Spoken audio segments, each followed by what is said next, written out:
हम्म।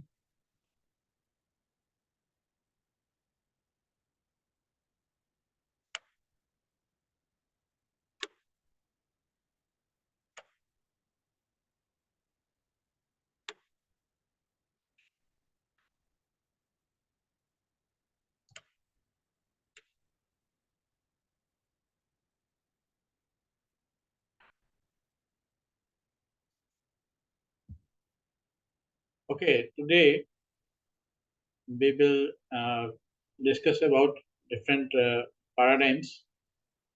हम लोगों ने कल फिनोमेनोलॉजी की बात की थी और इन जनरल जो एंटी पॉजिटिविज्म है उसको भी जाना था कि डिफरेंट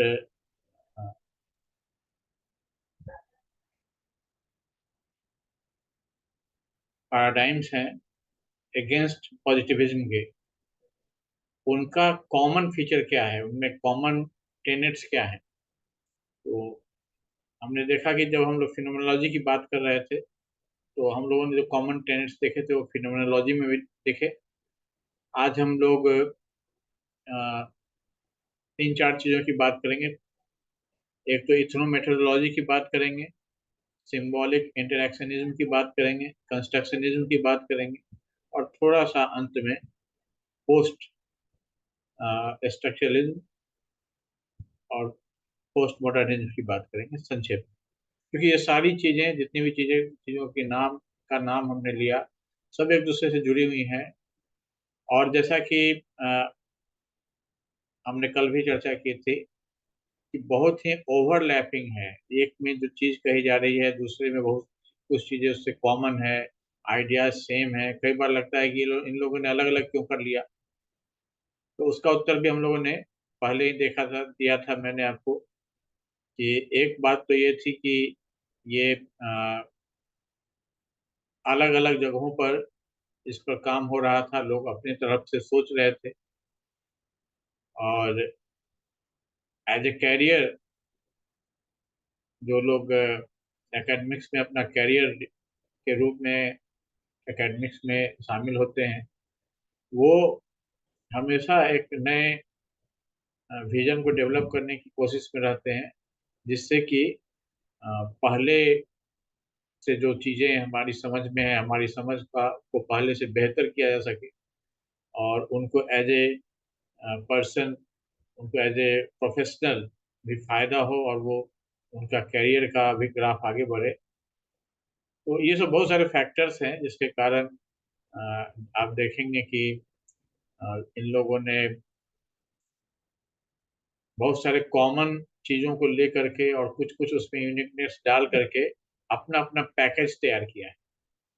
अब आपको कब कौन सा पैकेज उपयोगी लगेगा, किस समस्या के समाधान के लिए कौन सा पैकेज काम करता है, ये सब समझने की चीज़ें हैं। तो हम लोग शुरू करते हैं इथनोमेट्रोलॉजी से। जैसा कि हम लोग फिनोलॉजी की बात जब हम लोग कर रहे थे तो हमने देखा था कि वो एवरीडे लाइफ पर फोकस करता है, ना वो कोई जनरलाइजेशन, एब्स्ट्रैक्टिफिकेशन और लार्जर पिक्चर देखने की कोशिश की जगह पर वो क्या करता है कि डे टू डे लाइफ को कैसे एक इंडिविजुअल जीने की, समझने की कोशिश कर रहा है, वहीं पर अपना फोकस रखता है। और उसको उस फोकस को रखते हुए वो ये जानने की कोशिश करता है कि ये जो घटनाएं हो रही हैं या जो कुछ भी पार्टिसिपेट एक जो पार्टिसिपेंट जिस तरह से अपने डे टू डे लाइफ में जिस फिनोमेना में वो इन्वॉल्व हो रहा है, जिस चीज की गतिविधि में इन्वॉल्व हो रहा है, उसका उसके लिए क्या मीनिंग। तो उस इचनो मेथोडोलॉजी भी क्या करती है कि पार्टिसिपेंट के थॉट हैं, सर्कमस्टांसेस हैं और अ, जो उसके उसका रोजमर्रा का उसका जीवन है, उसको ही अपना एम्पिरिकल सब्जेक्ट बनाते हैं, वो अपने अध्ययन का केंद्र बनाते हैं। क्या क्या चीजें हो गई, पार्टिसिपेंट का थॉट, सर्कमस्टांसेस और डेली लाइफ, इसी को ये अपने अध्ययन का मुख्य विषय बनाते हैं। इसमें हैरोल्ड गार्फिंकेल इनको माना जाता है की फिगर माना जाता है इस फील्ड का। और अ, जो ट्रेडिशनल सोशियोलॉजिकल नोशन है ऑफ ऑर्डर, ऑर्डर का मतलब यहाँ पर है कि सोशियोलॉजिस्ट क्या करते हैं कि उसमें एक स्ट्रक्चर खोजने की कोशिश करते हैं कि चीज कैसे काम कर रही है, तो कोई एक जनरल चीज उसमें मिल जाए। जैसे हम लोग जब सोसाइटी का अध्ययन करते हैं तो वहाँ पर हम लोग स्ट्रेटिफिकेशन खोजने की कोशिश करते हैं। आप सबने स्ट्रेटिफिकेशन के बारे में पढ़ा होगा, जो क्लास का स्ट्रेटिफिकेशन होता है या कास्ट स्ट्रेटिफिकेशन है भारत में। तो ये जो स्तरीकरण है, सामाजिक स्तरीकरण, इस सामाजिक स्तरीकरण जो टर्म है, ये सोशियोलॉजिकल टर्म है।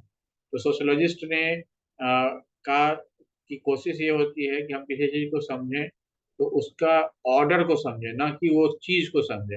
हमें इससे मतलब नहीं है एक व्यक्ति, एक अगर वो मिडिल क्लास व्यक्ति है तो वो अपने रोज की जिंदगी कैसे जी रहा है, उसका बिलीफ सिस्टम क्या है, वो किस तरह से चीजों को करना चाहता है, उसने अपने लाइफ के क्या एम बनाए रखे हैं, वो अपने लाइफ में लाइफ को किस तरह से उसके लाइफ के प्लेजर को किस तरह से अनुभव करना चाहता है। ये तमाम तरह के बहुत सारे क्वेश्चंस होते हैं जिसको कि इग्नोर कर देता है जो अ, अ, जो मेन स्ट्रीम सोशियोलॉजिस्ट है या जो ट्रेडिशनल सोशियोलॉजी है, वो इन प्रश्नों को इग्नोर कर देता है। जबकि जो इथनोमेथोडोलॉजिस्ट है उसके लिए ये बात इम्पोर्टेंट है कि वो किस क्लास में वो व्यक्ति है या नहीं है, उससे उस पर वो ज्यादा ध्यान नहीं देता है। वो उसका ध्यान इस बात पर होता है कि वो व्यक्ति क्या सोच रहा है, अपनी लाइफ का एम किस प्रकार से सेट कर रहा है, कहाँ से उसके पास इन्फ्लुएंस आ रहे हैं, किस तरह के सिचुएशन में उसमें चेंज करने की कोशिश कर रहा है या चेंज करने को बाध्य हो रहा है। ये सारी चीजें उसके दिमाग में चलती हैं। तो ये इथनोमेट्रोलॉजी का जो मेन क्रक्स है। तो इस तरह से जो इसकी इसकी पहली चीज आ गई कि जो एवरीडे लाइफ है इसको समझना, है ना? किस तरह किस मैकेनिज्म, क्या मैकेनिज्म यूज करते हैं जिसके द्वारा जो लोग अपने आपस में इंटरेक्शन को मेंटेन रखते हैं, यानी किस तरह से वो लेन देन करते हैं, किस तरह से वो बातचीत करते हैं, किस तरह से वो नेगोशिएशन करते हैं, किस तरह से वो झगड़ा करते हैं, किस तरह से वो कंपटीशन करते हैं। ये सारा मैकेनिज्म, है ना, जो वो उस सारे मैकेनिज्म को जिसके द्वारा सोशल इंटरेक्शन उनका मेंटेन होता है, वो इसके अध्ययन का विषय होता है ना। तो वो उसके उसके लिए वो उसके एजम्पशंस को फॉलो करता है, उनके कन्वेंशंस को फॉलो करता है, और जो प्रैक्टिस उसके होते हैं, इन तीनों चीजों को फॉलो करता है और इन तीनों चीजों को लेने की कोशिश करता है। तो आप देखेंगे कि इसमें इन तीनों में से कहीं भी वो बड़े आइडियाज या मॉडल्स नहीं है। जैसे मैंने आपको उदाहरण दिया कि स्ट्रेटिफिकेशन है तो अब मिडिल क्लास व्यक्ति है तो उसका ये कंडीशन है, तो उसके ये कंपल्सन्स हैं, तो उसमें वो ये कर पाता है, ये नहीं कर पाता है। इस तरह की कोई बात वो नहीं करता है। ये इंडिविजुअल के एजम्पशंस की वो बात करता है। इंडिविजुअल क्या सोच रहा है, हो सकता है उसकी सोच में कहीं ना कहीं ये जो middle class, upper class, lower class, इससे संबंधित आइडियाज भी हों या नहीं भी हों ना, वो उसके लिए वो केयर नहीं करता है ना। वो अपने एनालिसिस में इन इन टर्म्स को, इस तरह के टर्म्स को वो शामिल नहीं करता है। उसका फोकस कौन है, जो इंडिविजुअल है वो उसका फोकस है। और उसके जो कन्वेंशन है, यानी कन्वेंशन का मतलब हुआ कि जिस तरीके से वो काम को करना पसंद करता है, जिस तरह से वो मानता है कि इस तरह से हम इस काम को करें तो सक्सेसफुल रहें, है ना। ये, और फिर उस जो काम वो करता है उसका स्टेप्स, प्रैक्टिस कैसे करता है, स्टेप बाय स्टेप, इन सारी चीजों को समझने की कोशिश मेथोडोलॉजी एवरीडे लाइफ के कॉन्टेक्स्ट में करता है। अब इसमें दो की कॉन्सेप्ट हैं, ये इम्पोर्टेंट हो सकता है आपके एग्जाम की दृष्टि से भी। ये दो की कॉन्सेप्ट इसके क्या है, एक तो है इंडेक्सिकलिटी और दूसरा है रिफ्लेक्सिविटी। अब ये इंडेक्सिकलिटी क्या है? इंडेक्सिकलिटी इंडेक्सिकलिटी ये बताता है कि जो उसके व्यक्ति के कार्य हैं और जो वो वक्तव्य हैं, जो चीजें वो कहता है और जो काम वो करता है, वो उसके सोशल कॉन्टेक्स्ट से कैसे कनेक्टेड है। और जो जिन लोगों के बीच वो ये चीजें हो रही हैं, यानी जिन लोगों से वो बात कर रहा है, जिन लोगों के बीच में स्टेटमेंट दे रहा है और उनके बीच काम कर रहा है, उन सब के बीच में उसका अर्थ क्या निकाला जा रहा है। यानी स्टेटमेंट जो उसने कहा कि मैं तुमसे ज्यादा ताकतवर हूँ, एक साधारण स्टेटमेंट, मैं तुमसे ज्यादा ताकतवर हूँ। तब यहाँ पर वो ताकत का मीनिंग क्या समझ रहा है? ताकत का मीनिंग वो पैसा समझ रहा है, या शारीरिक ताकत समझ रहा है, या पॉलिटिकल पावर समझ रहा है, क्या समझ रहा है ना? तो ऐसे सिंपल स्टेटमेंट्स हैं जो कि एक इनसाइट देते हैं उस पूरी सोसाइटी के कॉन्टेक्स्ट में। अब जैसे हम लोग कहेंगे कि एक स्लम एरिया है, वहां पर रहने वाला एक भिखारी है, और वो अगर ये स्टेटमेंट देता है किसी एक कार से उतरे हुए व्यक्ति को, जब वो भीख नहीं देता है, तो उसको कहता है कि मैं तुमसे ज्यादा ताकतवर हूं। अब ये स्टेटमेंट अपने आप में आश्चर्यजनक है, किसी को फनी भी लग सकता है, किसी को ये सिंपल लग सकता है कि गुस्से में कह रहा होगा।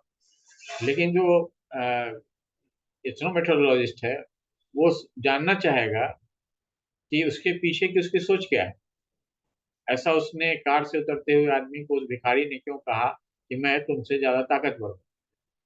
तो स्लम्स पर बहुत सारे स्टडीज हुए हैं, और उसमें जो एक कॉमन फैक्टर है, उसी के आधार पर मैं कह रहा हूँ कि जो अमेरिका में स्लम्स के बहुत सारी सोशियोलॉजिकल स्टडीज हुए हैं, उसमें वो लोग अपने आप को वास्तव में, जो स्लम में रहने वाले लोग हैं, वो अपने आप को जो बड़े इस अपार्टमेंट्स में या ऐसी जगहों पर जो वेल टू डू लोग हैं, उससे ज्यादा बेहतर स्थिति में अपने को मानते हैं। वो ये मानते हैं कि भले ही इन लोगों के पास हमारी तुलना में ज़्यादा सुविधाएं हैं, ज़्यादा उपभोक्ता वस्तुएं हैं, लेकिन बहुत सारी ऐसी चीज़ें हैं जहाँ पर हम उनसे बेहतर हैं। और अभी उसके डिटेल में बहुत मैं नहीं जाऊँगा, लेकिन तो ये बात आई कैसे?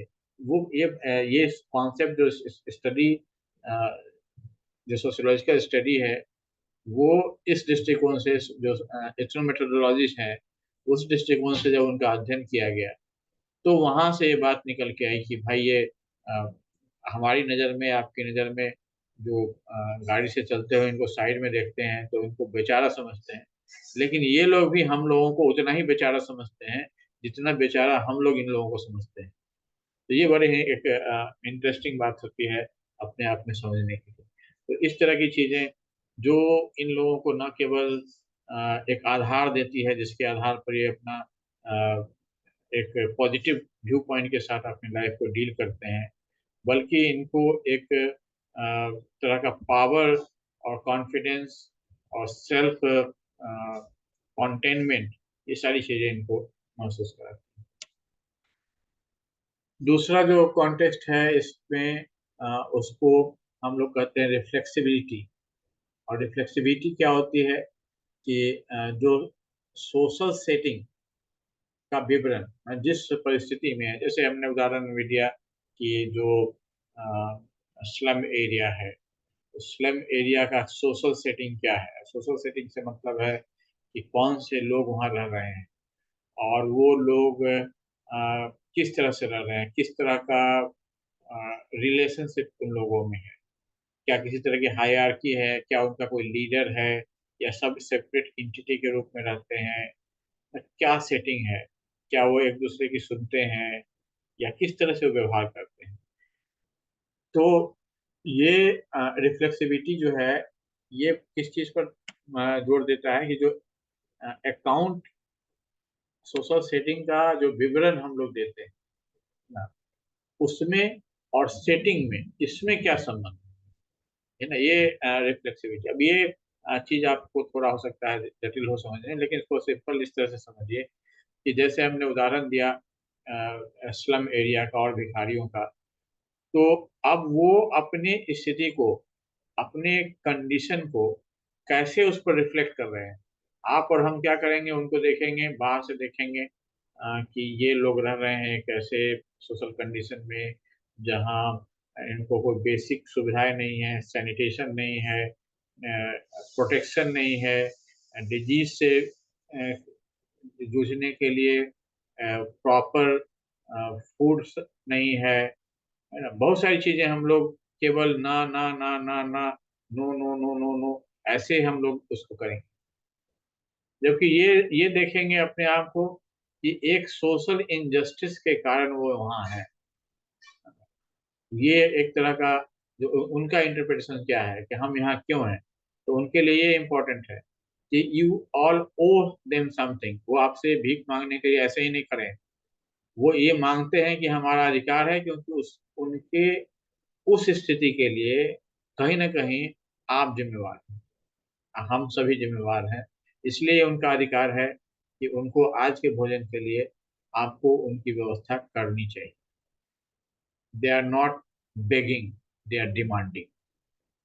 तो ये इंटर रिफ्लेक्सिविटी, ये जो रिफ्लेक्शन है वो और सोशल सेटिंग का अकाउंट या विवरण और सेटिंग, इन दोनों के बीच में जो इंटरडिपेंडेंस है, अगर उसी में से कोई इंटरडिपेंडेंस का मतलब क्या है कि अगर उसी में से कोई व्यक्ति अचानक से कोई उसका लक चेंज हो जाता है और वो स्लम से बाहर निकल जाता है और एक वेल टू डू लाइफ जीने लगता है, तो वो अपना जो व्यू पॉइंट है, जो पहले वाला व्यू पॉइंट है, उसको तुरंत छोड़ के वो नए व्यू पॉइंट को अडॉप्ट कर लेता है।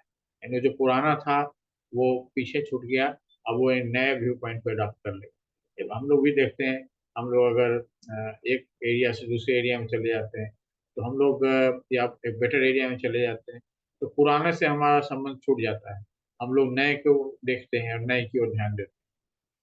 तो ये चीज है interdependence between accounts of social setting. तो सोशल सेटिंग का जो विवरण है और सेटिंग है, उसके बीच में इंटरडिपेंडेंस है। और ये रिफ्लेक्सिविटी जो है उसी को हाईलाइट करता है कि ये जो विवरण हम अपने सोशल सेटिंग का देते हैं और वो जो सेटिंग है, एक्चुअल में वो सेटिंग जिस रूप में एग्जिस्ट करता है, इसके बीच में एक इंटरडिपेंडेंस। अब इसमें जो दो मेन टाइप हैं जो इसमें मेथोडोलॉजी है, एक लिंग्विस्टिक टाइप है और एक सिचुएशनल टाइप है। अभी लिंग्विस्टिक टाइप से जो स्टडी होती है उसमें जो एवरीडे कन्वर्सेशन है, रोजमर्रा की जो बातचीत है, और उसमें जो हिडन मीनिंग होती है, छुपे हुए अर्थ, छुपी हुई चीजें, छुपी हुई चीजों से मतलब है कि एक का एक्सपेक्टेशन दूसरे के साथ क्या है। जैसे मैंने आपको अभी भिखारी का उदाहरण दिया, आपसे जब वो भीख मांगता है तो आप समझते हैं कि ये कामचोर है, या आप ये समझते हैं कि ये बेचारा है, या ये बीमार है, या अपंग है, या ऐसा बहुत सारी चीज आप सोच सकते हैं। लेकिन वो क्या सोचता है कि ये उसका अधिकार है। तो हिडन मीनिंग जो आपके बीच के बीच में कन्वर्सेशन होगा, हिडन मीनिंग, उसके अंदर बहुत सारे हिडन मीनिंग होंगे जो कि एक पावर स्ट्रक्चर होगा, वो स्ट्रक्चर होगा जो आपसे कम्युनिकेशन होगा। तो ये मतलब ये कन्वर्सेशन पर ही फोकस करता है, कन्वर्सेशन से ही वो डिसाइफर करने की कोशिश करता है कि क्या उसका सोशल कॉन्टेक्स्ट। जबकि जो दूसरा है, उसको हम लोग जिसको कि सिचुएशनल मेथोडोलॉजी कहते हैं, उसमें broad range of social activities है ना। उसमें कि अब जैसे कि अ, अब हम लोग फिर उसी एक ही उदाहरण को लेके चलते हैं कि जो भिखारी हैं वो किस तरह से अपनी इकोनॉमिक नीड को किस तरह से देखते हैं, अपने सिक्योरिटी नीड को किस तरह से देखते हैं, अपने फूड से संबंधित नीड को किस तरह से देखते हैं। तो इन सब के लिए वो अलग अलग एक्टिविटीज करते हैं। तो एक ब्रॉड रेंज ऑफ एक्टिविटीज है, और इन सब को कैसे कोऑर्डिनेट करते हैं, कैसे एक एक नीड को पूरा करके। There are different needs, basic needs है, फूड का नीड है, सिक्योरिटी का नीड है ना, ये सब जो बेसिक नीड्स है। तो इन इन नीड्स को के बीच से नेविगेट कैसे करते हैं, इन नीड्स को पूरा करते हुए, एक नीड को पूरा करते हुए दूसरे नीड को पूरा करने की ओर कैसे बढ़ते हैं, और उनको डे टू डे बेसिस पर इनको पूरा करना है। क्योंकि आज का फूड हो गया तो अगले शाम का फूड या अगले दिन का फूड भी व्यवस्था के बारे में सोचना है, और आज का फूड हो गया तो आज के रात के सोने की व्यवस्था कहाँ हो, ये भी सोचना है, हो सकता है। या आज के रात में सुरक्षित रूप से जो कल के लिए हमने बचाया है उसको सुरक्षित रखने की व्यवस्था क्या हो सकती है, ये भी सोचना है। तो ये सारी चीजें कैसे वो डिफरेंट कंडीशन में, सिचुएशन में वो नेविगेट करते हैं। तो ये एक दूसरे तरह का इग्नो मेथोडोलॉजिकल जो स्टडी होता है उसमें आता है। अब ये जो इग्नो मेथोडोलॉजी है एम्पिरिकल रिसर्च है, यानी आप जाते हैं, एम्पिरिकल रिसर्च से हमने कहा कि अनुभव जन्य, अनुभव आधारित रिसर्च है ना, एम्पिरिकल रिसर्च का जो सीधा अर्थ होता है। तो आप जाते हैं, उन लोगों के बीच रहते हैं, उनको उनसे इंटरेक्ट करते हैं, उनको ऑब्जर्व करते हैं, उनके इंटरक्शंस को रिकॉर्ड करते हैं, जो लोगों के बीच में गति बातचीत होती है उसको रिकॉर्ड करते हैं। जरूरी नहीं कि टेप रिकॉर्डर से रिकॉर्ड करें, आप नोट डाउन करें या जैसे भी करें, और उसको उसमें से जो चीजें टेकन फॉर ग्रांटेड है उसको क्वेश्चन करते हैं, है ना। जैसे हमने अभी आपको उदाहरण दिया कि जब कोई किसी भीख मांगने वाले को आप देखते हैं कुछ मांगते हुए, तो आप टेकन फॉर ग्रांटेड रखते हैं कि इसके पास नहीं है इसलिए मांग रहा है, या इसने धंधा बना लिया है इसलिए मांग रहा है। तो ये अगर आप टेकन फॉर ग्रांटेड मांगे तो आपके आपका कोई भी इंटरेस्ट उस भिखारी की लाइफ में नहीं होगा, और आप एज ए सोशियोलॉजिस्ट या आप कभी भी उस भिखारी के लाइफ को अपने स्टडी का केंद्र नहीं बनाएंगे, स्टडी के लिए उसको इस्तेमाल नहीं करेंगे। तो ये चीज यहाँ पर जो एम्पिरिकल है, और वहां पर उस जो टेकन फॉर ग्रांटेड मीनिंग है, उस मीनिंग को यहाँ पर डिसरप्ट करना है, उसको ब्रेक करना है कि नहीं, ये मीनिंग के बियॉन्ड क्या है, इसके पीछे क्या है, उसका सिचुएशन क्या है, क्या चीज है जो एक भिखारी को भिखारी बनाती है। ये ये चीज यहाँ पर इम्पोर्टेंट होता है। और जाहिर है कि हम लोग शुरू से सारे चीजों में बात किए कि हमेशा ये जो व्यू पॉइंट होगा वो रिलेटिविस्ट होगा। ऐसा नहीं है कि आपने एक भिखारी को जान लिया तो आपने सारे भिखारियों को जान लिया। एक भिखारी दूसरे भिखारी से बिल्कुल अलग भी हो सकता है, रिवर्स भी हो सकता है, क्रिमिनलाइज्ड हो सकता है, एकदम सेंटली भी हो सकता है। आप कोई किसी आ, मतलब किसी फिल्म में जिस तरह से एक स्टीरियोटाइप दिखाया जाता है, कभी जो है गरीब सेंट होता है, या करीब कभी जो है सो दुष्ट भी हो सकता है किसी मूवी में, तो इस तरह का के चक्कर में नहीं, वो क्या है कि individual to individual very correct. तो दिस वाज अबाउट जो हमारा एस्ट्रो मेथोडोलॉजी है उसका, इसके बारे में हमने संक्षेप से चर्चा की। अब दूसरा जो पैराडाइम है वो सिंबॉलिक इंटरेक्शनिज्म का है। ये सिंबॉलिक इंटरेक्शनिज्म जो है ये बेसिकली नीड के वर्क से शुरू हुआ, और बाद में Blumer, Hughes, Becker and Goffman, इन लोगों ने, जो ये जो रिसर्चर थे, इन्होंने इसको डेवलप किया। और इस कारण से इसमें इतने सारे लोगों ने काम किया कि इसका जो जनरल इसके बारे में अगर समझ की बात की जाए तो कोई एक यूनिफाइड आइडिया इसके बारे में नहीं है कि एक एक ये चीज आप कर सके। उसमें डाइवर्सिटी है, विविधता है इन लोगों के काम करने के तरीके में, लेकिन कुछ चीजें इसमें फंडामेंटल है। जैसे 3 चीजों को इसमें देखा जाता है जो कि इन सारे जो डाइवर्स वे में इन पर काम किया गया है, उसमें कुछ चीजें जो है सो कॉमन है। अब क्या चीजें कॉमन है?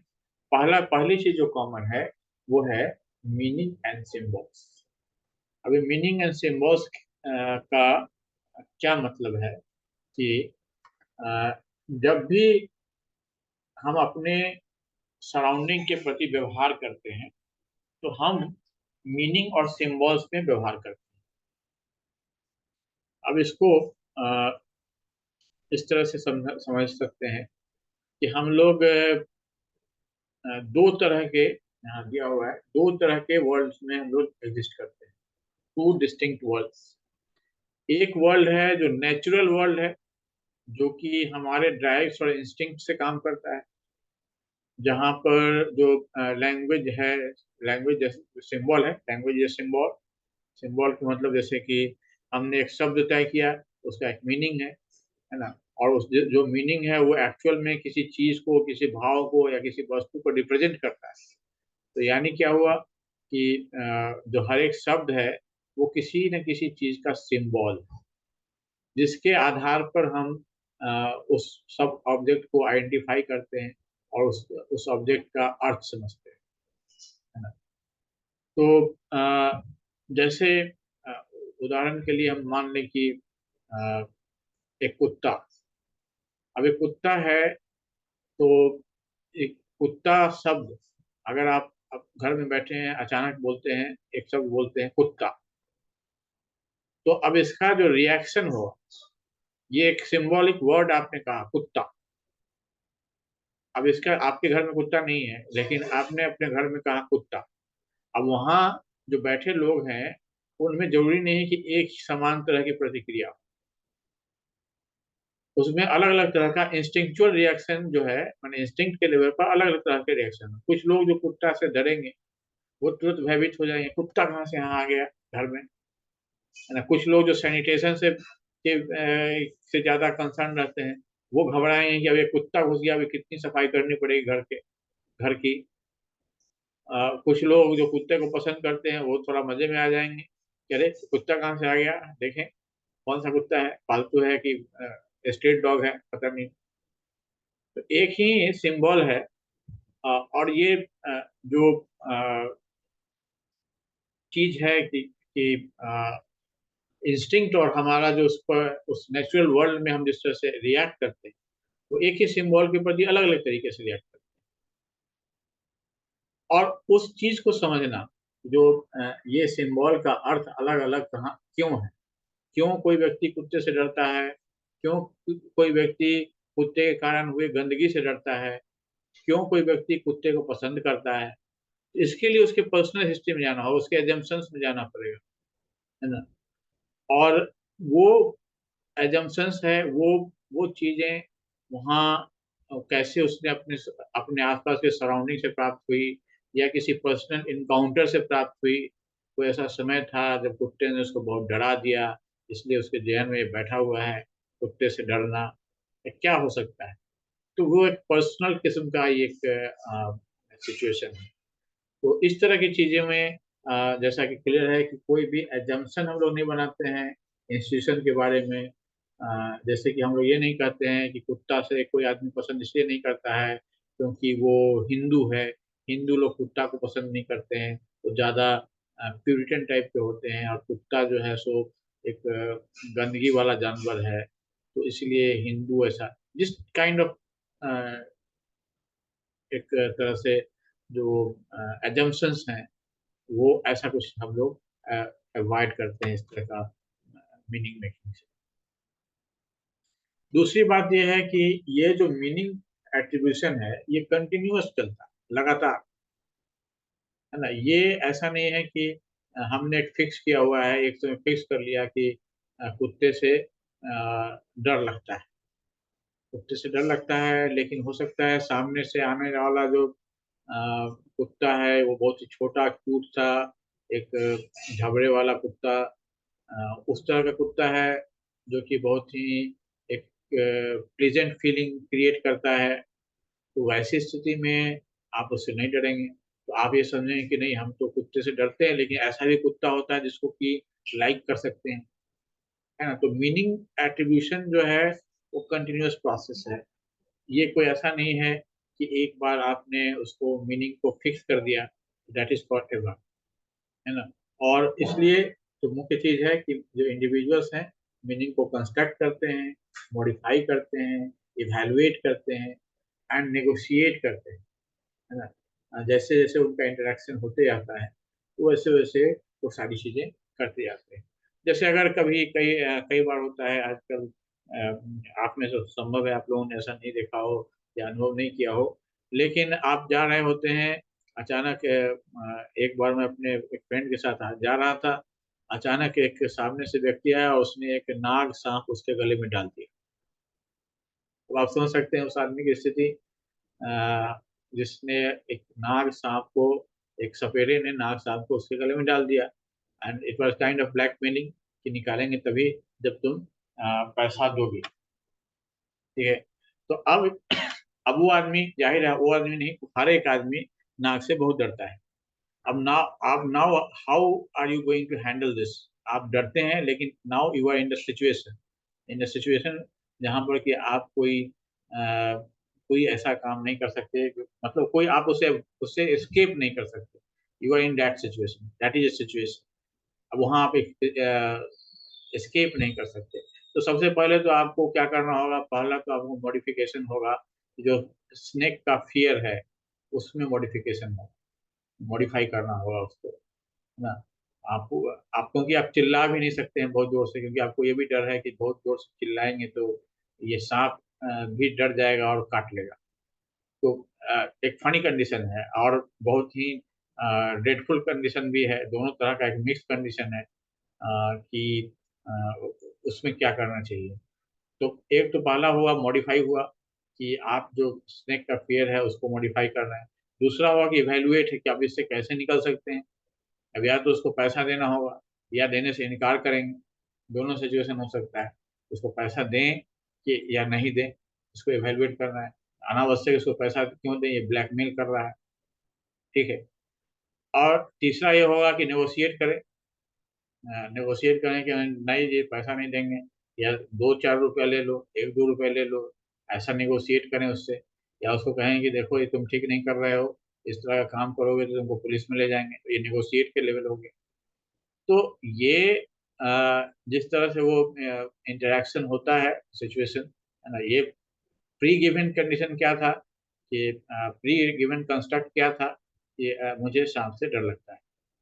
अब ये क्या है, कंटिन्यूअस मीनिंग मेकिंग प्रोसेस में आपका एक प्रोसेस से आप जब गुजरे, तो आपको क्या करना पड़ा, उसको आपने मॉडिफाई किया, एवेलुएट किया, नेगोशिएट किया। और फिर जो नया एक सिचुएशन हुआ, अब स्नेक आपके लिए बहुत इंपॉर्टेंट नहीं है, स्नेक का डर बहुत इंपॉर्टेंट नहीं है। अब आपके लिए वो आदमी इंपॉर्टेंट है जिसने ये किया। Now you are negotiating with that person, है ना। तो ये इस तरह से जो सिचुएशन को समझने के लिए, अब ऐसे चीजों को के बारे में आप कह सकते हैं कि इस तरह का, मतलब एक छोटा सा एग्जाम्पल है। इस तरह के सिचुएशन को समझने के लिए जो बड़े बड़े सोशियोलॉजी के चीजें हैं, वो आपको कुछ खास हेल्प नहीं करेंगे, क्योंकि वो उनके पास उसका वैसा टूल ही नहीं है कि इस सिचुएशन को वो समझ सके या समझा सकें, या किसी इंडिविजुअल के इंटरेक्शन को बता सकें कि क्या करना चाहिए, कैसे करना चाहिए।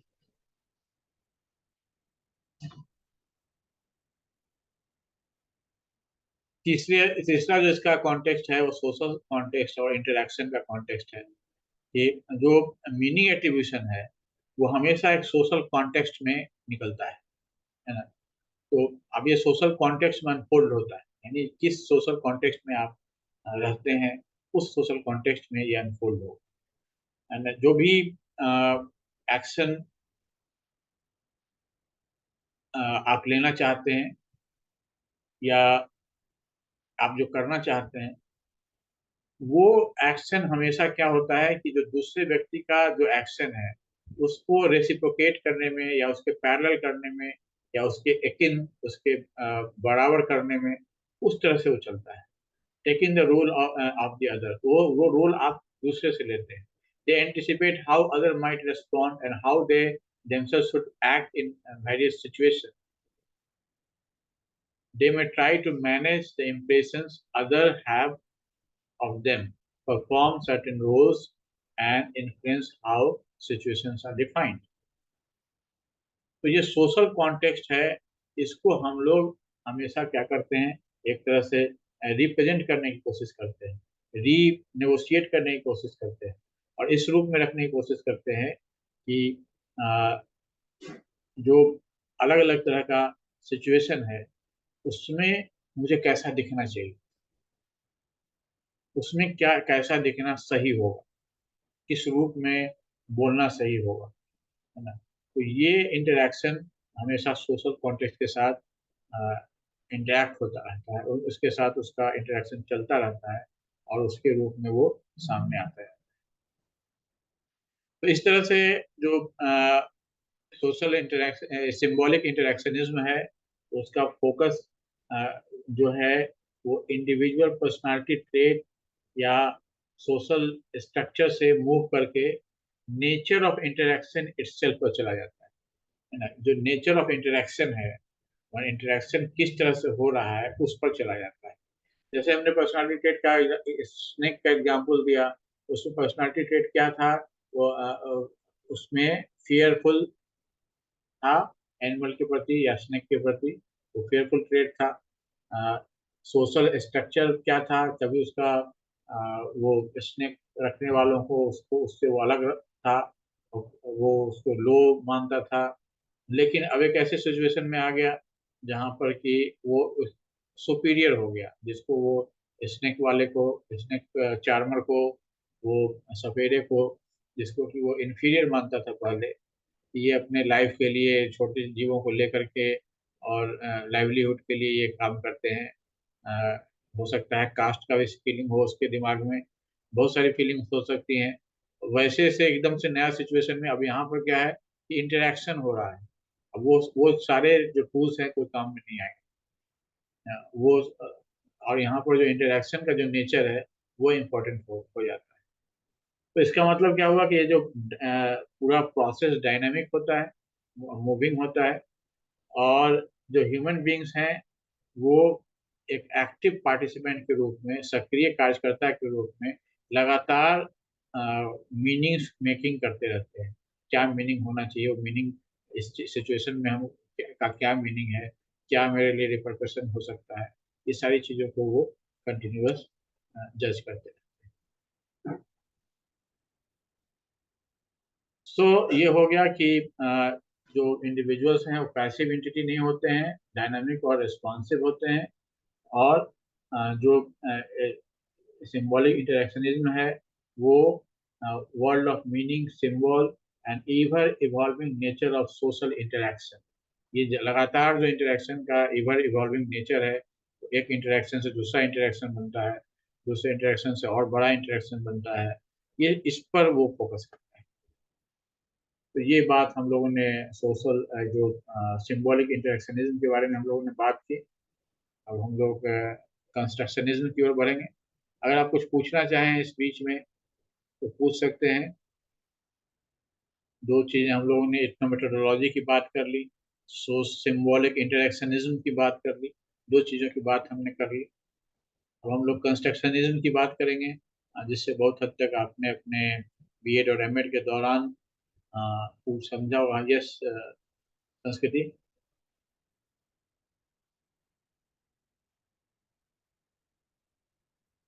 बोलिए संस्कृति। Yes sir.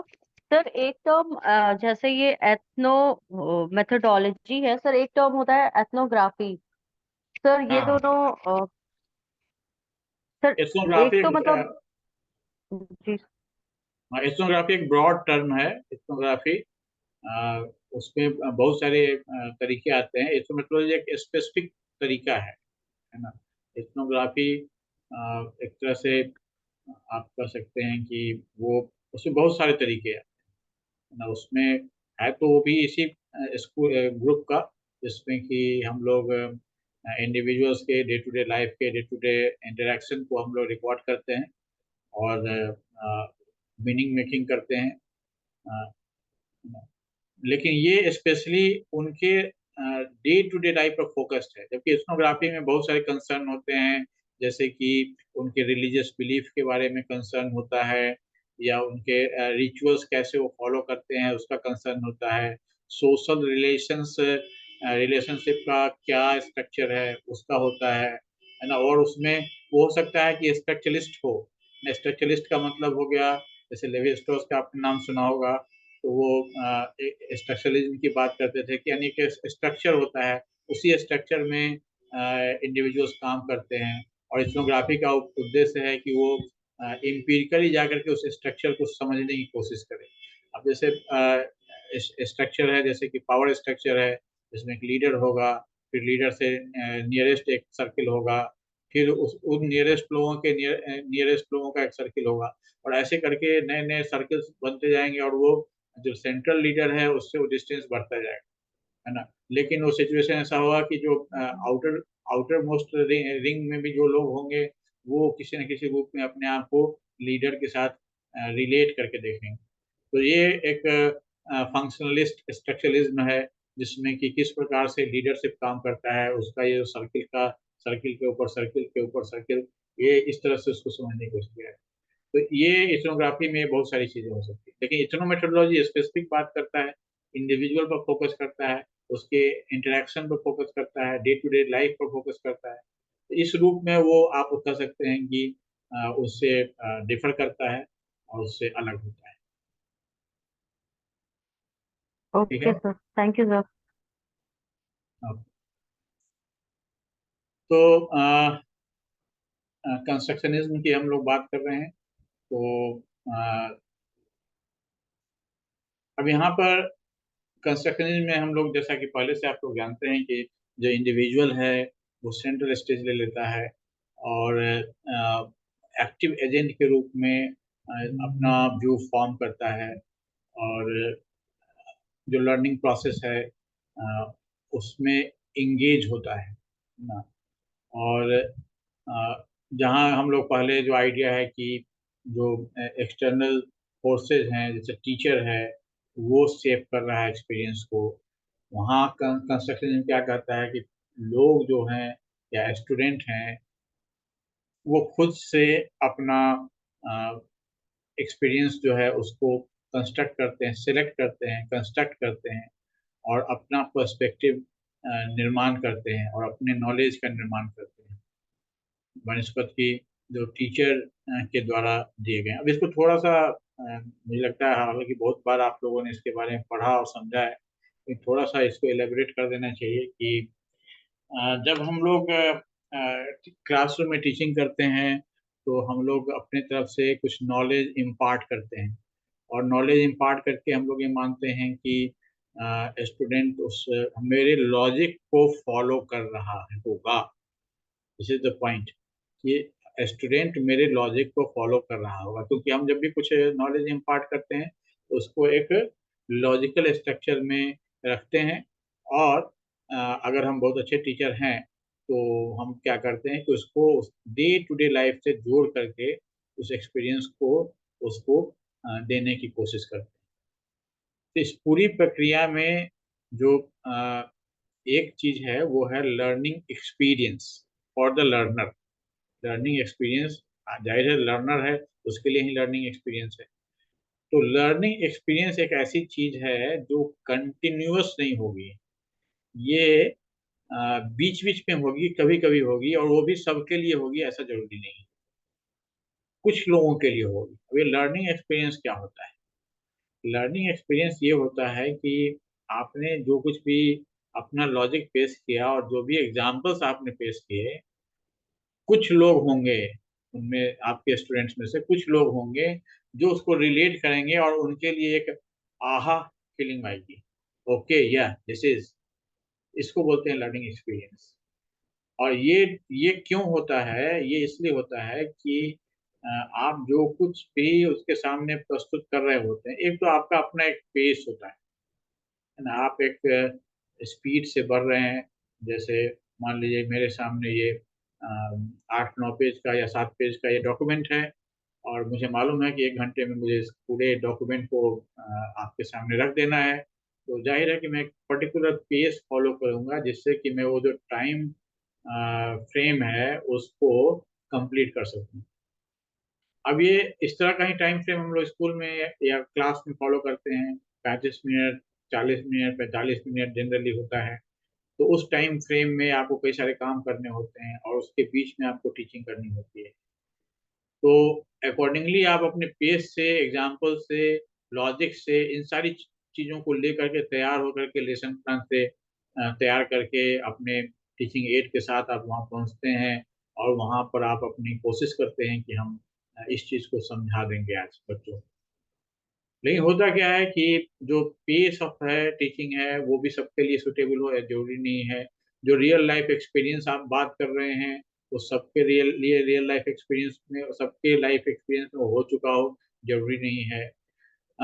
जो रिलेशनशिप आपने रियल लाइफ में हो चुका है उनके, लेकिन जरूरी नहीं है कि वो जो आप जिस चीज से उसको लिंक करने जाए, मतलब कि आपने जो रियल लाइफ सिचुएशन दिया है उसको एक बिंब की तरह अपने कॉन्सेप्ट से जोड़ना चाह रहे हैं, है ना। जैसे कविताओं में हम लोग बिंब जोड़ते हैं, बिंब से मिलाने की कोशिश करते हैं, वैसे ही एक बिंब की तरह आप उन दोनों चीजों को जोड़ने की कोशिश कर रहे हैं। वो भी जरूरी नहीं है कि सबको समझ में आ जाए, भले ही वो दोनों एक चीजें वो समझ रहा है अलग अलग, लेकिन उसको रिलेट कर पाए जरूरी नहीं। तो बहुत सारे फैक्टर्स काम करते हैं। तो मतलब क्या है कि जो कंस्ट्रक्शन ऑफ नॉलेज है, कंस्ट्रक्शन ऑफ नॉलेज में हर व्यक्ति का अपना यूनिक यूनिक पेस होता है, यूनिक लॉजिक होता है, और यूनिक मीनिंग होता है हर एक सिंबल का। और जब ये सारी चीजें आप जिस रूप में उसको रखते हैं और उसके लिए जो सुटेबल है, ये दोनों चीजें मैच करती हैं, तभी जो लेक्चर मेथड है उसमें ये आहा फीलिंग होती है। ठीक है ना, लेक्चर मेथड है उसमें ये आहा फीलिंग बहुत रेयर होती है। उसका कारण यही है कि ये दोनों चीजें एक दूसरे से जब मैच करेंगी तो ये आहा फीलिंग होगी। अदरवाइज ये आहा फीलिंग नहीं होगी। आपने उनको कंटेंट दे दिया, बच्चों ने उसको देखा, अपना सर पीटा कि अभी एक और आफत आ गया है, इसको भी याद करना पड़ेगा या पता नहीं क्या करना पड़ेगा, और उसको नोट करके लिख करके किताब में देख करके उसको रख लेते हैं। जबकि अगर हम इसका लर्नर सेंट्रिक में जाते हैं तो उनको ये समय मिलता है कि वो अपने पेस से उस चीज को, उस काम में बढ़ें, और उस पेज से वो उसको उसके सिंबॉलिक जो मीनिंग्स उसमें हिडन है उसको समझने की कोशिश करें, डे टू डे लाइफ से उसको रिलेट करने की कोशिश करें, और इन सब के परिणाम स्वरूप वो उस सिचुएशन में अपने को पा सकते हैं कि वो जो आहा फीलिंग है, yes now I got it, ये चीज को वो समझ सके। तो इस एग्जाम्पल के साथ हम लोग आगे बढ़ते हैं कि जो चीज है इसेंशियली जो कंस्ट्रक्टिविज्म है वो कॉग्निशन को एक जनरेटिव एंड प्रोएक्टिव फोर्स मानता है। जनरेटिव एंड प्रोएक्टिव यानी जो लर्नर है उसके तरफ से एक सक्रिय है और उसके अंदर जनरेट हो रहा है, ये दोनों बातें हैं, है ना। लर्नर के तरफ से ये सक्रिय कदम है कॉग्निशन, कॉग्निशन जो हमारे हम एज ए दृष्टा समझने वाले के रूप में, जो अंदर से मैं हूँ, मैं जगा हुआ मैं हूँ, सचेत होकर सुन रहा हूँ, सब बातें समझ रहा हूँ, वो जब सक्रिय होकर के अपने अंदर ये जनरेट करता है, क्रिएट करता है, तो यही दृष्टिकोण मानता है जो कंस्ट्रक्टिविज्म है लर्निंग का, है ना। जो कॉग्निशन है, न्यू न्यू नॉलेज का कॉग्निशन है। कॉग्निशन से मतलब न्यू नॉलेज का कॉग्निशन, कि हमने कुछ नया सीखा। ये नया सीखना कब होता है? जब ये प्रक्रिया सक्रिय हो और ये अंदर जनरेट हो। बाहर की तमाम परिस्थिति हो सकती है, वो कॉग्निशन में नहीं भी आ सकती। Through deliberate perception and active cognition, we comprehend ourselves and influence the world we inhabit and how we interact with the objects and individuals within them. ये जो कंस्ट्रक्टिविज्म है, ये क्या कहता है कि जो हम लोग सोच समझ के किसी और एक्टिवली ना किसी चीज को समझने की कोशिश करते हैं, डेलिबरेट होकर के और एक्टिवली, और हम लोग खुद को समझने की कोशिश करते हैं, कॉम्प्रिहेंड आवरसेल्फ, और जिस वर्ल्ड में हम रहते हैं उसको इन्फ्लुएंस करते हैं। यानी जो हमारे सोच का संसार है, जो चीज़ों के बारे में हमने अपना एक परसेप्शन बनाया हुआ है, उसको हम लोग डेलिबरेटली और एक्टिवली, एक्टिव कॉग्निशन के द्वारा उसको इन्फ्लुएंस करते हैं, और उसके हिसाब से जो ऑब्जेक्ट्स है और जो इंडिविजुअल्स हैं वो हमारे सराउंडिंग में या उस कॉन्टेक्स्ट में उसके साथ इंटरेक्ट करते हैं। तो ये कंस्ट्रक्शनिज्म जो है उस रूप में काम करता है। तो जो कंस्ट्रक्शनिज्म है ये जो इंडिकेट प्रोसेसेस होते हैं जो इंटरडिपेंडेंट ऑब्जेक्ट्स का और उनके बीच का जो रिलेशनशिप है, इसको एक्सप्लोर करने में उसको वो लगता है या उसको लगाया जाता है। जब रिसर्च के रूप में आप इसको फॉलो करते हैं कि हम जानना चाहते हैं, ये केवल एजुकेशन के रूप में नहीं, अभी हम लोग यहाँ पर रिसर्च के रूप में इसको जानना चाहते हैं, हम लोग रिसर्च पैराडाइम में यूज कर रहे हैं। तो हमने अभी तक जो एग्जांपल दिया वो आपको रिमाइंड कराने के लिए था कि एज ए स्टूडेंट और टीचर स्टूडेंट के कॉन्टेक्स्ट में, एजुकेशनल कॉन्टेक्स्ट में हम लोग यूज कर रहे हैं। अब वहाँ से हम लोग यहाँ आते हैं कि रिसर्चर के रूप में आप कंस्ट्रक्शन इंजीनियर को कैसे यूज करते हैं। तो यहाँ पर भी वो प्रोसेस है जिसमें कि जैसे यहाँ एक एग्जांपल दिया हुआ है, कोई व्यक्ति इंटेलिजेंट है, तो अब एक कोई व्यक्ति इंटेलिजेंट है, तो आपने एक इंटेलिजेंट का टूल ये कर दिया, एडमिनिस्टर कर दिया, और या कुछ डेमोन्स्ट्रेशन दिखा दिया कि हाँ देखिए साहब ये चैलेंजेस इसके सामने दिए गए थे और इसने इसको कर दिया इसलिए इंटेलिजेंट है। ये ऐसा करके जो कंस्ट्रक्शनिस्ट जो रिसर्चर होगा वो उससे नहीं मानेगा, उतने पर उसको अपने उसका काम खत्म नहीं होगा। उसका काम इससे खत्म होगा कि उसके इंटेलिजेंस का कंस्ट्रक्शन हुआ कैसे, from the beginning of the process, कैसे वो इस पर्टिकुलर कॉन्टेक्स्ट में, जैसे जिस चीज में वो इंटेलिजेंट है, जिस पे मान लीजिए गणित में है या आर्ट में है या किसी और चीज में है इंटेलिजेंट, तो what are the discursive practices, कौन से ऐसे कंडीशंस थे उसके, कौन से ऐसे प्रैक्टिसेस थे उसके जिसने इसके इंटेलिजेंस को कंस्ट्रक्ट किया, है ना। वो किसी डिवाइन थ्योरी को नहीं मानेगा, वो इस चीज को नहीं मानेगा कि इसके जीन में कुछ बात, अलग बात थी इसलिए ऐसा होगा, ऐसा कुछ नहीं मानेगा। वो ये मानेगा कि इसने जरूर ही कुछ ऐसे एक्सपीरियंसेस किए होंगे, ऐसे अनुभवों से गुजरा होगा या ऐसे प्रैक्टिसेस से गुजरा होगा जिससे इसका इंटेलिजेंस कंस्ट्रक्ट हुआ है, or how it impacts the person's action in various socio-cultural and institutional setting। अब ये इंटेलिजेंट है, इसके साथ साथ उसका इंटरेस्ट इस बात में भी है कि उसके इंटेलिजेंट होने का उसके एक्शन पर क्या प्रभाव पड़ता है, और उसका जो सोशियो कल्चरल और इंस्टीट्यूशनल सेटिंग है उस पर क्या प्रभाव पड़ता है।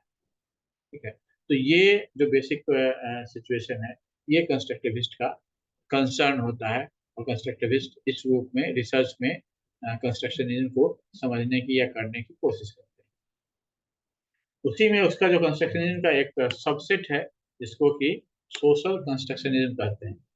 अभी सोशल कंस्ट्रक्शनिज्म क्या करता है कि ये जानने की कोशिश करता है कि जो इंडिविजुअल है वो अपने सोशल लाइफ का मीनिंग कैसे जानने की कोशिश कर रहा है, किस प्रकार से वो एक्टिवली अपने सोशल लाइफ का मीनिंग जानने की कोशिश कर रहा है।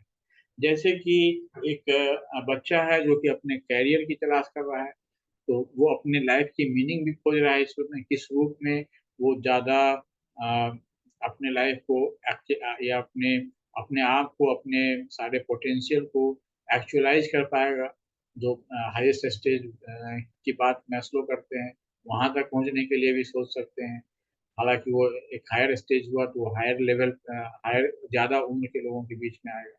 लेकिन किसी न किसी रूप में एक व्यक्ति, जो एक बच्चा है, उसके दिमाग में जब वो कैरियर के लिए सोच रहा है तो कंस्ट्रक्ट करता है कि भविष्य के लिए उसको क्या मीनिंग मिलना चाहिए। तो जो सोशल कंस्ट्रक्टिविस्ट रिसर्चर होगा वो उस कंस्ट्रक्ट को जानने की कोशिश करेगा या समझने की कोशिश करेगा कि किस प्रकार से ये बच्चा उसको जानने या समझने की कोशिश कर रहा है, किस प्रकार से वहां तक पहुंचने की कोशिश कर रहा है, किस प्रकार से वो अपने सिचुएशन को डिफाइन करता है और वो उन चीजों को समझने की कोशिश करता है, अपने सर्कमस्टांसेस को, उसकी जो परिस्थितियां हैं उसको कैसे समझ रहा है और कैसे उनके साथ इंटरेक्ट कर रहा है। कॉन्टेक्स्ट, इन्वायरमेंट, बायोग्राफी, ये सब चीजें उसके फोकस में होंगी। तो सोशल कंस्ट्रक्टिविस्ट रिसर्चर होगा वो इंटरेक्शन पर, जो कॉन्टेक्स्ट है उस पर, उसके सर्कमस्टांसेस पर, उसके वातावरण पर, उसके बायोग्राफी पर, कैसे उसको ग्रो हुआ, इन सारी चीज़ों पर वो फोकस करेगा। और जो और इस तरह से वो अपने कंक्लूजन तक पहुंचने की कोशिश करें। तो इस तरह से जो कंस्ट्रक्शनिज्म है वो जो बाकी के ऊपर में जो फिनोलॉजी या इसमें मेथोडोलॉजी है या सिंबॉलिक इंटरेक्शनिज्म है, उससे अलग इस मायने में है कि इसका जो अलाइनमेंट है ये क्लासरूम और स्कूल से बहुत ही आसानी से और अच्छे से हो जाता है ना। ये अप्रोचेज जो है ये खास करके क्लासरूम में कैसे काम, हालांकि वो भी फिनोमेनोलॉजी और इसमें मेथोडोलॉजी भी, सिंबॉलिक इंटरेक्शनिज्म भी अपने आप में बहुत ही इम्पोर्टेंट काम करते हैं। जब क्लासिक क्लासरूम के इंटरेक्शन की बात होती है या डायनामिक्स को समझने की बात होती है, तो वहाँ पर आपके जो बड़े बड़े सोशल जो ये जनरलाइजेशंस हैं या जो टर्म्स हैं जो या थेरीज हैं, वो बहुत काम नहीं करेंगे, बल्कि ये जो मेथड्स हैं, फिनोमेनोलॉजी है या मेथोडोलॉजी है या सिंबॉलिक इंटरेक्शनिज्म है या कंस्ट्रक्शनिज्म है, ये आपको नेचुरली वहाँ पर फिट हो जाते हैं एजुकेशनल कॉन्टेक्स्ट में, क्योंकि ये इंडिविजुअल बिहेवियर पर फोकस करते हैं। और ये जो है वो ज़्यादा ऑथोरिटी से आपको सिचुएशन को या किसी भी इवेंट को एक्सप्लेन कर सकते हैं। अगर किसी दो गुटों में गुटबाजी हो रही है, टेंशन बना हुआ है, तो क्यों बना हुआ है, कैसे उसको इंटरप्रेट करना चाहिए, समझना चाहिए। इस तरह का अगर प्रॉब्लम है, अगर परमानेंटली कहीं एक्शन रिसर्च करना हो या रेगुलर रिसर्च करना हो, हर तरह के सिचुएशन में ये जो ये तरीका है, ये उस रूप में आपको समझने में सिचुएशन को ज़्यादा कारगर और सही उपाय और रास्ता बताता है। तो ये बातें थी जो कंस्ट्रक्शनिज्म के बारे में। और अब इसको हम एक्सक्यूज मी सर। लोग, हाँ, यस। सर क्या कंस्ट्रक्टिविज्म बिहेवियरिज्म का सिमिलर टर्म है? देखिए, ये कंस्ट्रक्शनिज्म की हम लोग कंस्ट्रक्शनिज्म की बात कर रहे हैं, कंस्ट्रक्टिविज्म भी है, और सब में थोड़ा थोड़ा अंतर है। और जो ये सारा ग्रुप है, ये बिहेवियरिज्म जहाँ आउटर बिहेवियर पर फोकस करता है, और ये एक तरह से दूसरा ग्रुप हो, यानी पॉजिटिविज्म हो गया। पॉजिटिविज्म मतलब साइंस बेस्ड स्टडी, जिसमें कि एक ऑब्जर्वर हर एक इंडिविजुअल के बिहेवियर को ऑब्जर्व करेगा और अपने लक्ष्य के हिसाब से, अपने उसमें हाइपोथेसिस के हिसाब से उसको चेक करेगा, है ना। जैसे आप लेसन प्लान बनाते हैं, तो जब आप उसका ऑब्जेक्टिव लिखते हैं तो आप बिहेवियरिस्ट की तरह काम करते हैं, या आपने एक लक्ष्य बनाया हुआ है कि हम ये कक्षा के लास्ट में एक ये ऑब्जेक्टिव प्राप्त करेंगे, तो वहाँ आप बिहेवियरिस्ट हो जाते हैं। लेकिन जो कंस्ट्रक्शनिज्म है, ये वहाँ पर अपना वो ये नहीं देखेगा कि आपने क्या लक्ष्य रखा था। वो ये देखेगा कि एक्चुअल में जो स्टूडेंट्स हैं वो कक्षा के दौरान क्या कर रहे थे। वो फ्लैंडर्स के एनालिसिस को भी वो ध्यान नहीं देगा, है ना। वो ये देखेगा कि मीनिंग मेकिंग इंटरनली उसने की या नहीं की।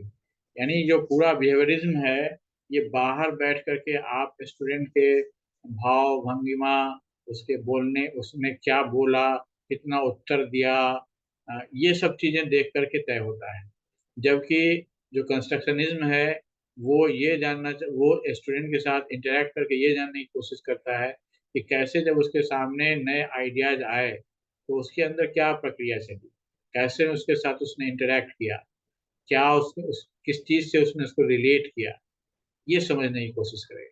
तो दोनों का जो अप्रोच है बिल्कुल अलग हो जाता है, और इसलिए जो बिहेवियरिज्म है उससे जो कंस्ट्रक्शनिज्म है, बिहेवियरिज्म चला जाएगा पॉजिटिविज्म में। चाहे हम लोगों ने पहले ही बात की है कि ये जो है, ये हमारा ग्रुप है अभी एंटी पॉजिटिविस्ट ग्रुप, उसमें हम लोग बात कर रहे हैं। तो वो अपोजिट खाने का है और ये इस खाने का है। ठीक है। तो ओके अब सर। ये, हाँ, ये अंडरस्टूड। बेसिक, हाँ, ये बेसिक चीजें हमने समझ ली। अब हम लोग ये जानने की कोशिश करते हैं कि ये तो एंटी पॉजिटिविज्म है, लेकिन क्या इनकी भी कुछ आलोचना है? तो बिल्कुल इनकी आलोचना है। जाहिर है, आलोचना करने वाले पॉजिटिविस्ट ग्रुप के भी हो सकते हैं या इनके इंटरनल अपने ग्रुप के भी लोग हो सकते हैं।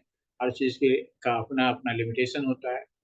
तो पहला जो लिमिटेशन है जाहिर है कि उसी बात से है जो कि इनकी मूल बात है। यानी इनका कहना ये इन आलोचकों का कहना ये है कि ठीक है, आपने तो जो इंटरप्रिटेशन है, इंडिविजुअल इंटरप्रिटेशन है, उस पर आपने फोकस किया है, लेकिन ये भी इम्पोर्टेंट है कि एक बड़े लेवल पर ये समझा जाए कि ये क्लास पूरे तौर पर आखिर जा कहाँ रहा है, किस रूप में ये क्या रूप ले रहा है, या क्या एक जनरल कंक्लूजन होना चाहिए, जनरली इनके लिए क्या बेहतर हो सकता है। एक बड़ा फिगर पिक्चर भी हमको चाहिए। हर एक इंडिविजुअल का डिटेल्स आपने निकाल दिया तो क्या क्या हम कुछ इससे एक बड़ा जो पर्सपेक्टिव है उसके लिए कुछ वैलिड कंक्लूजन निकाल सकते हैं कंफर्म होकर के कि ठीक है, इस ग्रुप के साथ ये काम किया जाए तो अच्छा रहेगा। ऐसा कोई कंक्लूजन जैसा कि हम जो पॉजिटिविस्ट पर्सपेक्टिव होता है उसमें निकाल लेते हैं, हम एक्सपेरिमेंट कर लेते हैं कि भाई ये वाला मेथड जो है सो दूसरे वाले मेथड से ज़्यादा बेटर था, हमने एक्सपेरिमेंट कर लिया है कंट्रोल ग्रुप एक्सपेरिमेंट ग्रुप बना के। तो वैसा कुछ अगर कंक्लूजन आप दे सकते हैं या नहीं दे सकते हैं, तो ये तो बहुत ज़्यादा यूजफुल आपका कंक्लूजन होगा नहीं, क्योंकि भले ही इसे समझ में आ जाए लेकिन उसका जो प्रैक्टिकल यूटिलिटी है इस तरह के रिसर्च का, आपने एनर्जी और पैसा दोनों लगाया होगा इसमें, तो उससे प्रैक्टिकल यूटिलिटी तो इसका सॉल्व नहीं होता है। तो ये एक पहला क्रिटिसिज्म है। दूसरा क्रिटिसिज्म है कि इसमें कहीं ना कहीं जो साइंटिफिक वेरिफिकेशन का जो एक रिगरस प्रैक्टिस था उसको कहीं ना कहीं इसमें छोड़ दिया जाता है। साइंटिफिक वेरिफिकेशन इसमें नहीं हो पाता है।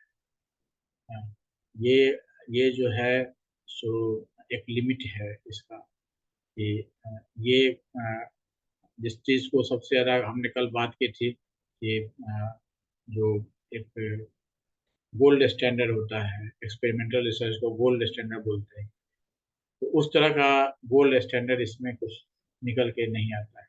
तो साइंटिफिक वेरिफिकेशन को छोड़ना इसके अपने क्रेडिबिलिटी पर क्वेश्चन करता है उन लोगों के नज़रिए से, जो लोग जो पॉजिटिविस्ट हैं उनके नज़रिए से। दूसरी तीसरी बात इसमें आती है कि जहाँ जो पॉजिटिविस्ट इंटरव्यूज होते हैं, पॉजिटिविस्ट नज़रिए से जो इंटरव्यू लिए जाते हैं, वहाँ पर बहुत ही कंट्रोल्ड मैनर में इंटरव्यू लिए जाते हैं। यानी जैसे कि आप क्लोज इंडेड क्वेश्चन पूछते हैं, यानी आपने 5 ऑप्शन दिया, उसी में से ऑप्शन चुनना है, तो ये बहुत ही कंट्रोल रखा है आपने। उसकी जगह पर यहाँ पर क्या है कि इवोल्यूशन होता है। आप बात कर रहे हैं, आपके बात में आप भी इंटरप्रेट कर रहे हैं, आपसे बात करने वाला भी इंटरप्रेट कर रहा है। अब ये पता नहीं आप दोनों की बात कहाँ जाएगी, किस दिशा में जाएगी, क्या वो यूजफुल दिशा होगी, कुछ उसका मीनिंगफुल निकलेगा या क्या होगा, ये पता नहीं है। तो ये और फिर आप बात कर रहे हैं, अगर कोई आपकी जगह कोई और बात करता है उसी बच्चे से, तो संभव है कि बात कुछ और निकल जाती। कोई तीसरा आदमी बात करेगा तो फिर बात कुछ और निकल जाएगी। तो इसका मतलब ये हुआ कि अगर आप 5 रिसर्चर मिल के घूम रहे हैं, तो मान लीजिए कि 5 एक ही तरह का बच्चा है और 5 आप अलग अलग इंटरव्यूअर हैं, तो हो सकता है 5 अलग अलग पर्सपेक्टिव लेके आ जाएं।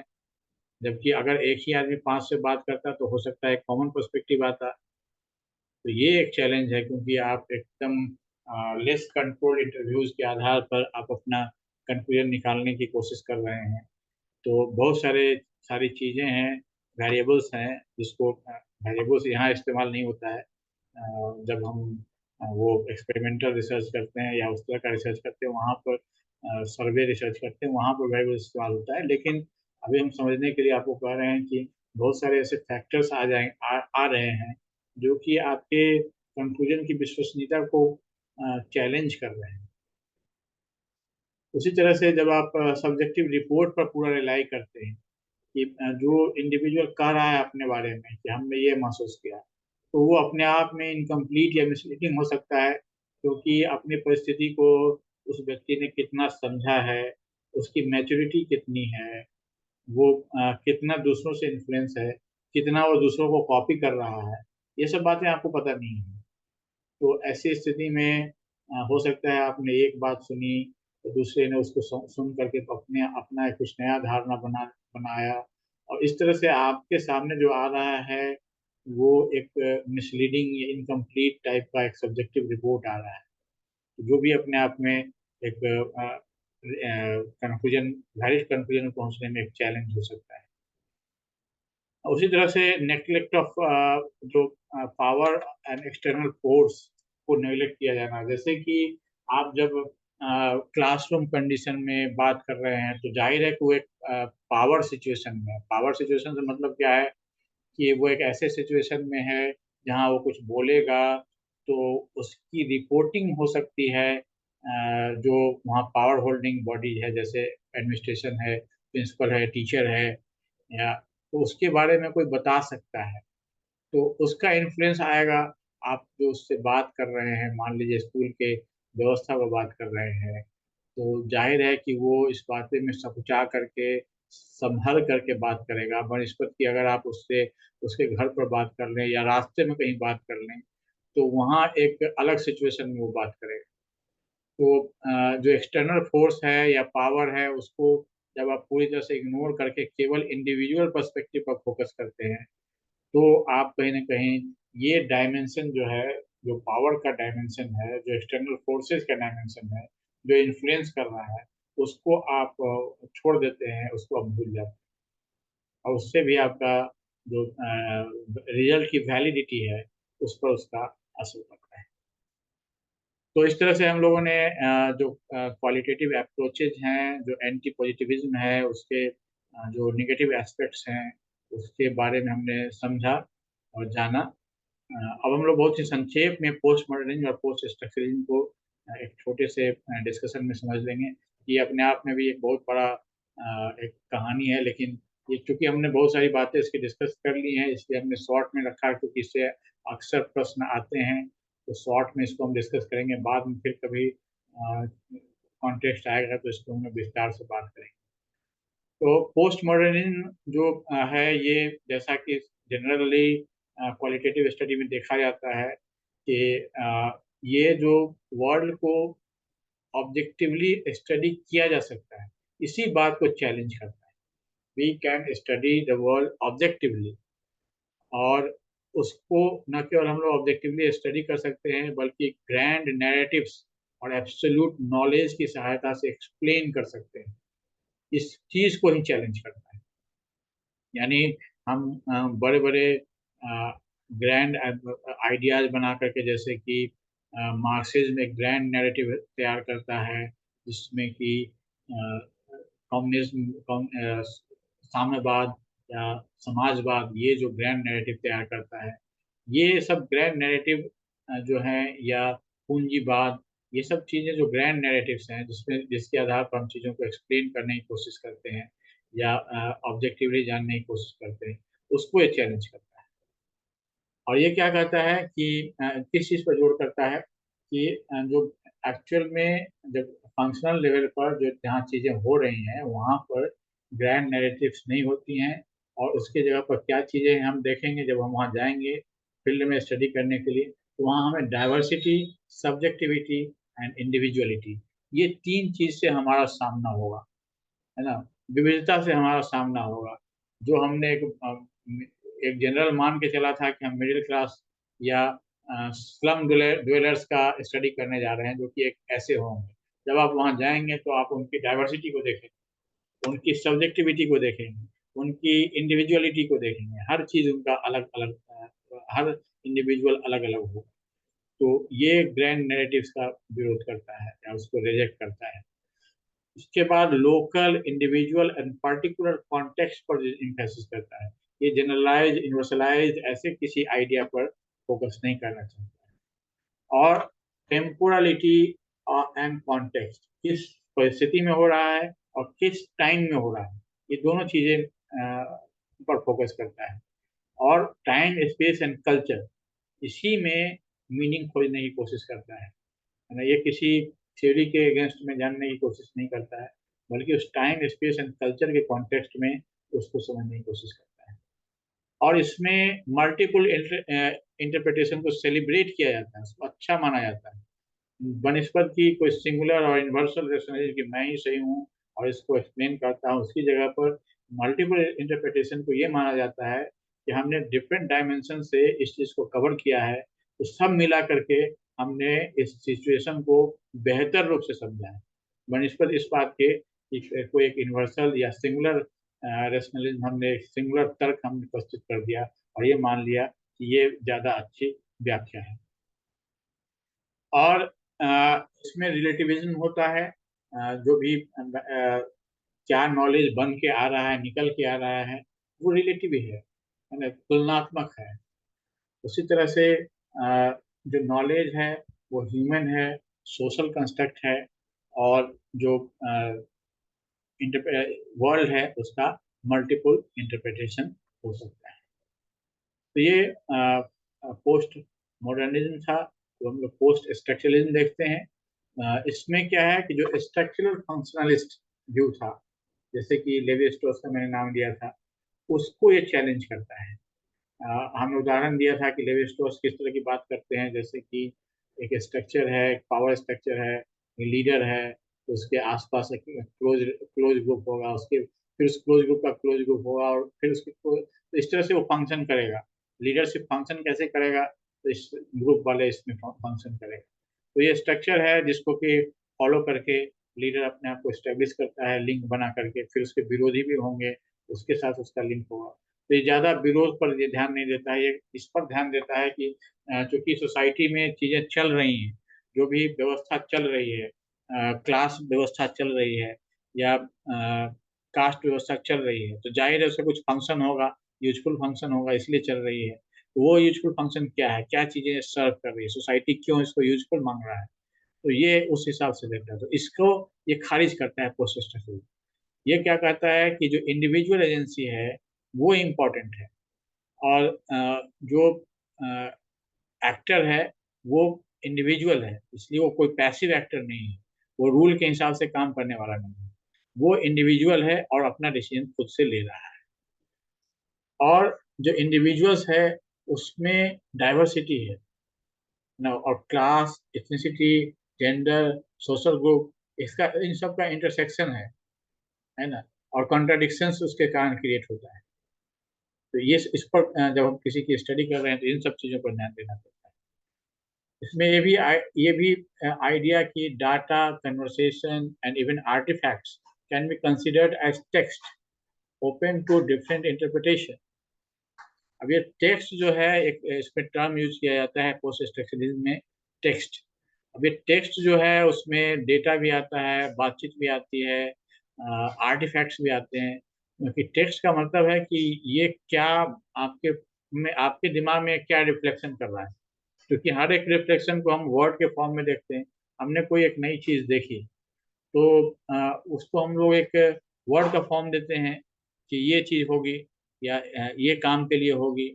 तो हर एक चीज, चाहे वो कन्वर्सेशन है तो उसका हम एक जनरलाइज करते हैं कि ये बात हो रही थी, या डाटा है तो उससे उसको हम समराइज करते हैं, उसका हम एक तो सारी चीजें जो है यहाँ पर उसको हम लोग टेक्स्ट के फॉर्म में रखते हैं। उसी तरह से जब पर्टिकुलर की जब हम लोग बात करते हैं, इंपॉर्टेंस को locating findings with in the view, जो पार्टिसिपेंट्स की हम लोग बात करते हैं, तो वो लेजिटिमाइज, जो मीनिंग वो बनाता है वो कैसे बनाता है, उसको लेजिटिमाइज कैसे करता है, और किस तरह से यूज करता है। तो ये बातें थी जो कि हम लोग पोस्ट मॉडर्निज्म और पोस्ट स्ट्रक्चरलिज्म में समझते हैं कि ये बहुत सारी चीज़ें क्वालिटेटिव अप्रोच से शेयर करता है, और इस तरह से इसको जानने की कोशिश करता है। तो यहीं पर हम लोग इस आज का थोड़ा जो लंबा हो गया है लेक्चर, इसको यहाँ पर हम लोग स्टॉप करते हैं।